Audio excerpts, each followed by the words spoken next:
สบายดีเพื่อนๆทุกคนยินดีต้อนรับทุกคนเข้ามาในช่อง YouTube ของข้าพเจ้าอีกครั้งเนาะแล้วมื้อนี้พ่อก็จะไปเบิ่งคำตอบในคำถามที่ว่าค่อยอยากฝึกเว้าภาษาอังกฤษแต่ว่าอยู่ในที่ค่อยมันก็เลยบ่มีคนต่างประเทศเลย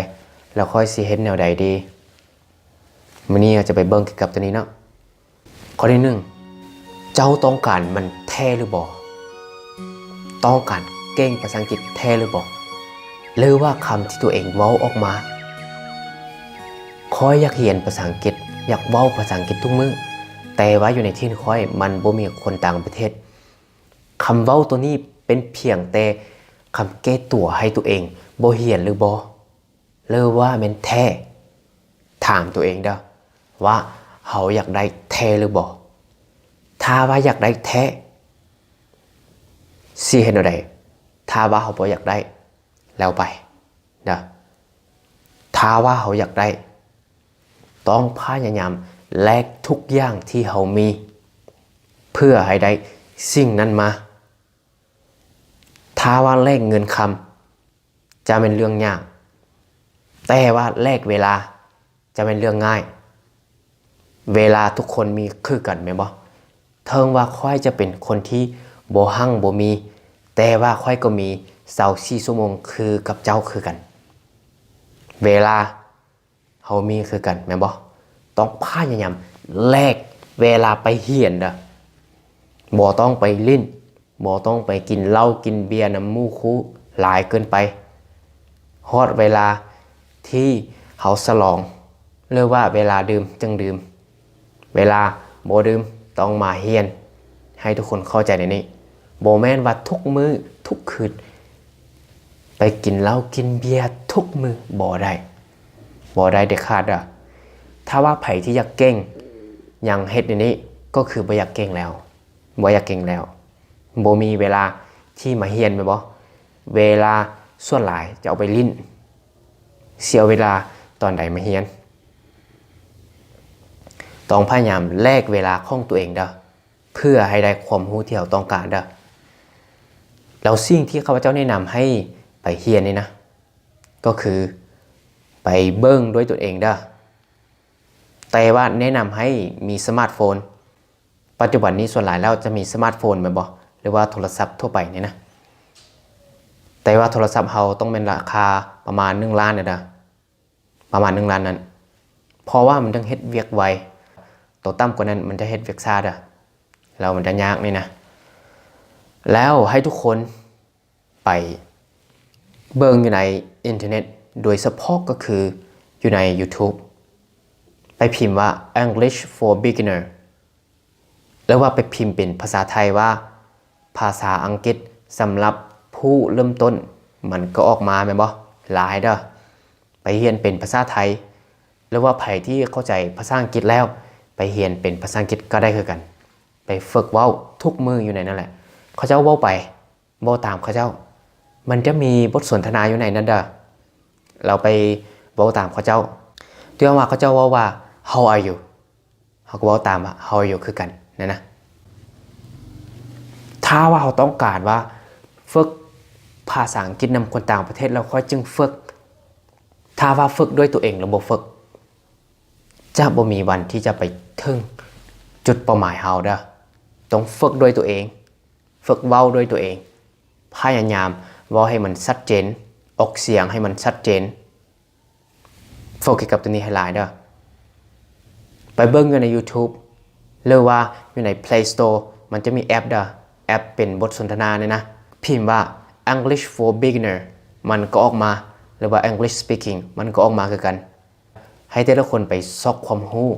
ด้วยตัวเองบ่ต้องท้าให้ไผมาสร้างเด้อบ่มีผู้ใดที่จะสร้างเฮาได้นอกเหนือจากตัวเองเฮาจึงสร้างเฮาได้เด้อและเวลาเฮาสร้างเฮาได้แล้วมันจะมีพลังที่สุดจะเน้นอยู่ในจุดว่ามีพลังที่สุดเฮาเฮ็ดสิ่งใดมันก็ได้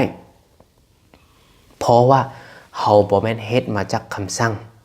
แต่ว่าเฮาเฮ็ดมาจากใจของตัวเองเฮาจึงเฮ็ดได้เด้อข้อที่2เฮาต้องภูมิใจที่จะเดินทาง ไปสู่ความสำเร็จโดยตัวเองและผู้เดียวเท่านั้นต้องเน้นว่าผู้เดียวและโดยตนเองเด้อย้อนหนังข้าพเจ้าจึงเน้นว่าในนี้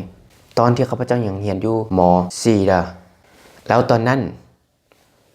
เขาอยากเรียนภาษาอังกฤษแต่ว่าอยู่ในเมืองที่ข้าพเจ้าอยู่เนี่ยนะมันก็เลยบ่มีศูนย์ภาษาอังกฤษถ้าว่าเขาอยากเรียนเขาต้องไปจ้างเรียนต่างหากเนี่ยนะถ้าว่าจ้างเรียนผู้เดียวก็คือ 4-5 แสนพุ่นแหละถ้าว่าบ่ฮอด 4-5 แสนอาจารย์สิบ่สอนให้นี่นะถ้าว่ามีประมาณ 6-7 คนเราจะแม่นผู้หนึง 50,000ข้าพเจ้าก็เลยไปถามว่าพวกเจ้าอยากเรียนภาษาอังกฤษบ่ถ้าว่าอยากเรียนนี่ค่อยไปเรียนพร้อมกันเนาะไปถามดีๆให้เขาเจ้าว่าโอเคเรียนค่อยก็คิดว่าอยากเรียนคือกันได้ภาษาอังกฤษนะอนาคตมันสำคัญได้เขาเจ้าก็บอกว่าในนี้มาเขาก็โอเคถ้าว่าอยากเรียนนี่ค่อยไปถามอาจารย์เด้อถ้าว่าอาจารย์สอนแม่นมื้ออื่นเนาะพอเฮาไปเรียนเนาะเขาเจ้าก็บอกโอเคตกลงมื้ออื่นเด้อตกลงไปเว้าฮอดผู้ใดเขาจะว่าตกลงผู้ใดเขาจะว่าตกลงนะประมาณ 6-7 คนพุ่นแหละตอนค่ำมาไปถามอาจารย์แล้วอาจารย์สิพอสอนได้บ่มื้ออื่นนี่นะอาจารย์โอเคได้มื้ออื่นพวกน้องมาเด้ออาจารย์สิสอนให้มื้อต่อไปเขาจะไปบอกคืนแต่ละคนมื้อนี้พร้อมติไปเรียนภาษาอังกฤษนะก็จะบอกขอยังคาเวียกอยู่นะคาเวียกอยู่สิไปบ่ได้อยู่หรอกพวกเจ้าไปเรียนก่อนได้ประมาณอาทิตย์หน้านี่แหละไปบอกฮอดผู้ใดก็จะก็บอกคือกันหมดคาเวียกนี้คาเวียกนั้นบ่ทันค่อยคิดว่ามันบ่สำคัญแล้วบ่เรียนไปบอกพ่อแม่ว่าบ่เรียนมื้อวานนี้ค่อยคิดว่าเรียนแต่มื้อนี้บ่เรียนแล้วเราเฮ็ดแนวนี้ตลอดประมาณ 4-5 เทื่อพุ่นแหละ 4-5 เทื่อพุ่นแล้วก็เฮ็ดให้ข้าพเจ้าคิดคำตอบให้ตัวเองว่าย้อนยังต้องไปส่วนหมู่นี่นะพยายามเดินทางผู้เดียวไปสู่ความสำเร็จของตัวเองด้วยผู้เดียวและด้วยตนเองเท่านั้นแล้วตอนที่ข้าพเจ้าเรียนจบม .6 พักแรกนั้นมาเรียนอยู่โรงพยาบาลนะผู้เดียวนะและเขาก็ได้สิ่งที่เขาต้องการนะแล้วถ้าว่าไผ่ที่อยากเรียนภาษาอังกฤษแท้ๆต้องภูมิใจที่จะเดินทางด้วยผู้เดียวเพราะว่าเป้าหมายนั้นเป็นเป้าหมายเขาเด้อข้อที่ 3 show me your friends and I will show you your future แล้วเพื่อนที่เขามีเพื่อนที่เขาสนิทมันสำคัญเด้อเทิงว่าเขาอยากเรียนภาษาอังกฤษที่สุดแต่ว่าเพื่อนเขาเป็นเพื่อนที่เขาเจ้ามักดื่มเหล้าดื่มเบียร์มักไปลิ้นนี่ลิ้นนั่นบ่มักเรียนโดนมาเขาก็กลายคือเพื่อนเขาเด้อให้ทุกคนเข้าใจว่าตัวเองเขาจะคือกับเพื่อน4 คนที่เขาสนิทที่สุดเด้อ the best friend เพื่อนที่ดีที่สุดสำหรับตัวเขาหรือว่าสนิทที่สุดนิสัยทุกอย่างที่เขามีจะคือเขาเจ้าเลยมันจะบ่ตั้งอย่างเลยให้ทุกคนเข้าใจในนั้นถ้าว่าเขาอยู่นำผู้ที่เขาเจ้ามักเขียนภาษาอังกฤษนะเราจะเว้าเฉพาะแต่เรื่องที่เขาสนใจเรื่องที่มันสำคัญที่จะมาพัฒนาตัวเองแม่นบ่และหลายกว่านั้นก็คือเขาจะมีโอกาสฝึกภาษาอังกฤษนำเขาเจ้าแดนะและตัวนี้มันสำคัญเพื่อนมันจะสำคัญนะถ้าว่าฮู้ว่าเพื่อนที่เขามีอยู่ในปัจจุบันนี้เขาเจ้ามักเฮ็ดสิ่งที่มันบ่ดีพยายามออกจากกลุ่มนั้นไปสู่กลุ่มที่มันเฮ็ดสิ่งที่มันดีพัฒนาตัวเองเด้อโอเคแล้วขอบใจหลายเด้อที่ทุกคนตั้งใจเบิ่งตั้งแต่ต้นมาฮอดสุดท้ายนี้ถ้าว่าไผที่ยังมีปัญหาเกี่ยวกับเรื่องการเรียนภาษาอังกฤษเนาะเราแนะนำให้ไปคอมเมนต์อยู่รูปนี้เนาะ แต่ว่าต้องคอมเมนต์เป็นคำถามหรือว่าไปอธิบายเนี่ยนะแล้วข้าพเจ้าจึงเข้าใจเด้ออธิบายว่าโอเคขอให้เห็นอันนี้ที่ว่ามันบ่ได้อันนี้หรือว่าคำถามมันคือใดๆนะ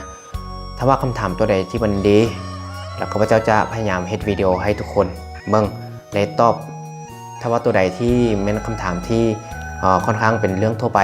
นี่นะแล้วข้าพเจ้าจะไปตอบให้ทุกคนเด้อแล้วขอบใจละลายเนาะที่เบิ่งตั้งแต่ต้นมาจนสุดท้ายโอเคบาย